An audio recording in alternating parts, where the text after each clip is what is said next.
Hey everyone, welcome back to the channel. So today we're discussing relocating to the state of Maryland from outside of the area, specifically California today. So this is home for me. I was born and raised in Southern California. It's an area that's near and dear to my heart. So today I'm going to tell you some things that are similar, some things that were a little more of a shock, some things that were more of an adjustment with my move here to Maryland 7 years ago. So let's get started right now.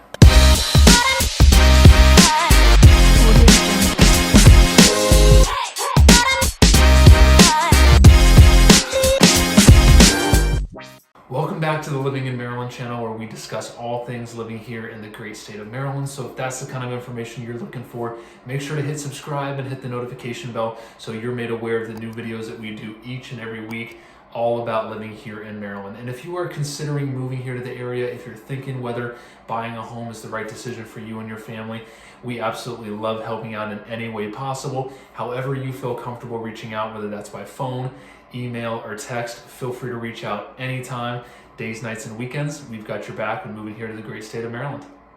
All right, so first thing I want to talk about is cost of utilities and overall cost of heating and cooling your home. So for me, growing up in Southern California, specifically South Bay within LA County, this is where, heating and cooling your home was pretty affordable, and a lot of times you didn't even heat or cool it much at all. So, the average temperature was usually running around 70, 75 degrees. So in the home that I grew up in, we didn't even have central air. We did have a heater because sometimes in the winter, it might cool down a little bit where you needed to kind of bring that temperature up. But throughout the summer, we just, it was windows up. So utility costs were very, very affordable. And oftentimes, we didn't even use it all that much. So this was definitely an adjustment. So moving here to Maryland, you definitely deal with the seasons. We'll talk about that, briefly here in a minute. But that was definitely one of the bigger adjustments. Now, we just recently moved into a bigger home for our, growing family. But the home that we were in for 6 years. So this was something that was definitely an adjustment when it came to more so heating than cooling. Using the central air was pretty affordable. It was we had 1,700 square feet above grade, so that means main level and up. So 1,700 square feet, not including a pretty full basement. So just to kind of give you an idea of square footage of what we were working on, or working with rather, our cooling costs each month during the summer averaged about $150 to $175 a month, and that was me keeping it at around probably 70 to 72 degrees, depending on, if it was nighttime, I'd bump it down a little bit to 70. During the day, I might bump it up to 72, 73 degrees. So that was kind of like how we worked the thermostat. So that was pretty affordable, nothing too crazy there.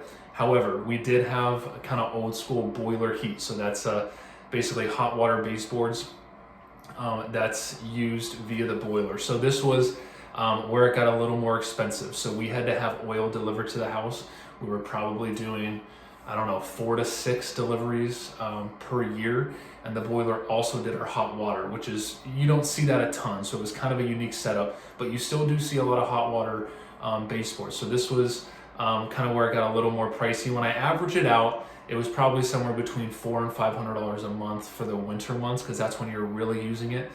For the heat, it doesn't cost a ton. It doesn't use a ton of oil to use it for the hot water year round. So that was kind of the majority of the cost was for the heat, and that was definitely more expensive than what we were used to. It was definitely a big adjustment there. So that was something that I had to kind of save up for. I always paid for the fills, immediately when I got them, but you can do budget billing where you can break that up over 12 months. So, you were looking at, we had a 250 gallon tank. So you were looking at maybe anywhere from $400 to $600 per fill to kind of fill that all the way up.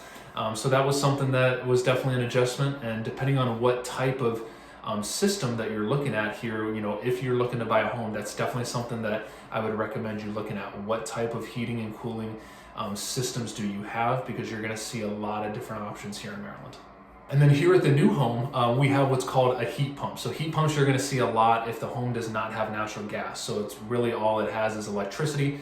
and that's when you're going to see those heat pumps. Now, kind of a funny story, not so funny for me, but when we first moved in, I was very busy with the move-in, just kind of we have a one-year-old, so we were staying very busy just getting acclimated and adjusted into the new home. We were also selling our other home, so it was just kind of a lot to juggle. So 2 weeks in, I finally was able to sit down and I was like, you know what, I should check my my proposed bill from BG&E and what that's going to look like, so I know what to expect. And I was expecting it to be definitely more. So we moved up in size of home. So we're looking at about 2,800 square feet now above grade plus a full basement. So it's definitely more space to heat and cool. So I was expecting those costs to go up. And 2 weeks in, my projected bill was $850, and I just kind of got freaked out for a minute. So I was hoping and figured something was wrong, but I didn't know. I was like, maybe this is just what it's like having a bigger house. But it turns out, since I got a heat pump, I was running pure auxiliary emergency heat the entire bill period. So I immediately got my HVAC guy out, and we kind of figured that out. So my condenser, the outside unit, kind of the fan, I finally started paying attention and figured out that was not running. And when you use that auxiliary heat, it's just pulling so much more energy. It's using so much more electricity. And that was a huge reason why that bill was so much more. So we're pretty new into this new house, but I expect that bill to go, down significantly. BG&E, Baltimore Gas and Electric, said that the average bill here for this house over the last 12 months, just prior to us moving in, was about $325 a month. So that's doable, but still just something to expect based on our square footage. And we'll see. I expect that to be a little more in the winter. I'm guessing the previous owners didn't keep it super comfortable. So I'm thinking we're going to be closer to $450 a month. So for kind of a colonial 2,800 square feet above grade home, that's kind of what you can expect. Now, if you have access to natural gas, this is something important to know as well, because that is going to bring some of those costs down. It depends. The systems are set up in different ways. Sometimes the heat pump will kick over to natural gas when it reaches 32 degrees outside, because the heat pumps just do not work well once it starts getting really cold. So there's different setups for that. But if you have natural gas, you are going to see more affordable utility costs, especially in the winter. So that's something to pay attention to if you're looking to buy a home. What does that setup look like, so you can start getting a feel for what your utility costs are going to be. And another thing that I always recommend to clients of mine is you can call BG&E, Baltimore Gas and Electric, who handles most of Central Maryland. If you get closer to DC into Southern Maryland, Southern Prince George's County, it may not be BG&E. But if it is Baltimore Gas and Electric, you can call them up, and you can option 4, and you can reach out to me anytime if you want their number, and you get connected with a representative, and they'll tell you a 12-month history, running usage history of that property. So they won't give you a ton of details, but they will tell you on average over the last 12 months how much the bill for that home is per month on average, and that can at least give you an idea of what you may be walking into. All right, and next is going to be an obvious one, but the weather was definitely an adjustment. Now for me, I met my wife in school in Ohio, so I was kind of eased into the cold for sure during those years. So it's, at this point, it's just kind of, something that I'm used to. But still, when it gets into the heart of winter, it's January, February, March, especially here in Maryland, are going to be your cold months. November, December are not too bad. It's, something that it just is what it is. So you try to enjoy the first few snows, but after that, it gets kind of a little a little annoying. So, but that's something that you're definitely going to have to deal with. I will say that Maryland in general is pretty mild overall, but then, like this year rolls along, we're in the end of January, we've already had 2 or 3 decent, 4 or 5 inch snowstorms, dealt with a decent amount of ice, and it's been cold.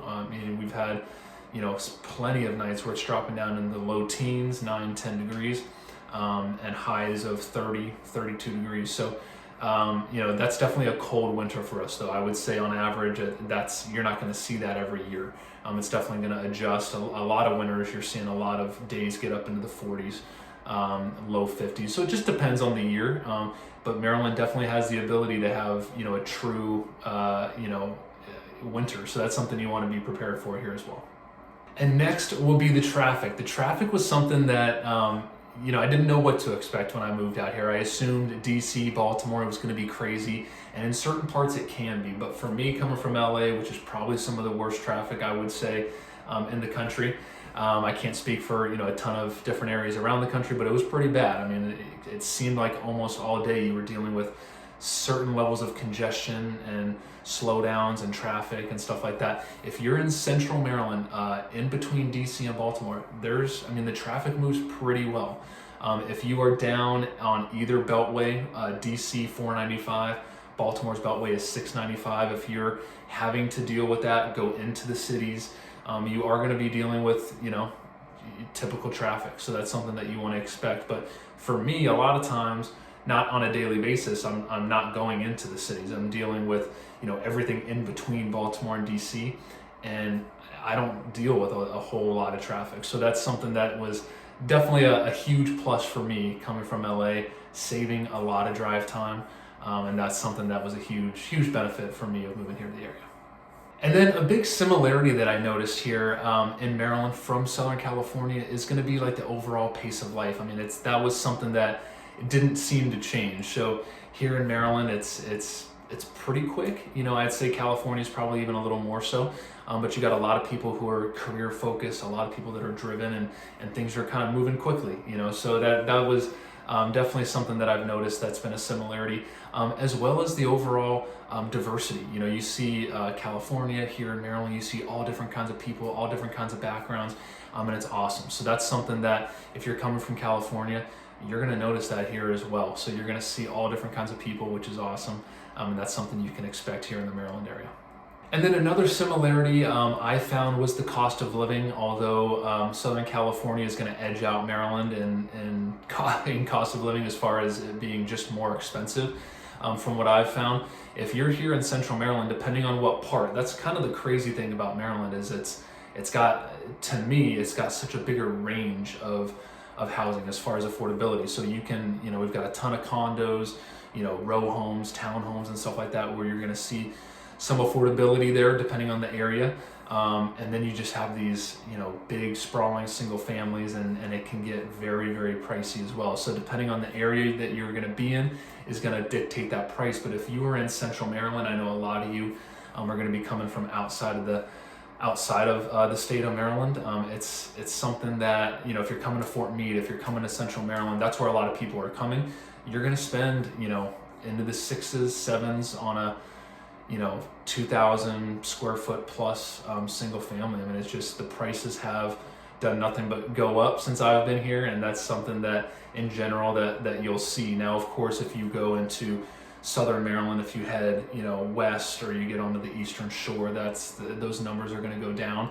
But I know a lot of you are probably going to be here in the Central Maryland area, and that's you are going to have to spend some money on homes here. Unfortunately, the prices just keep going up. The demand is high, and that's something you can expect here in the area.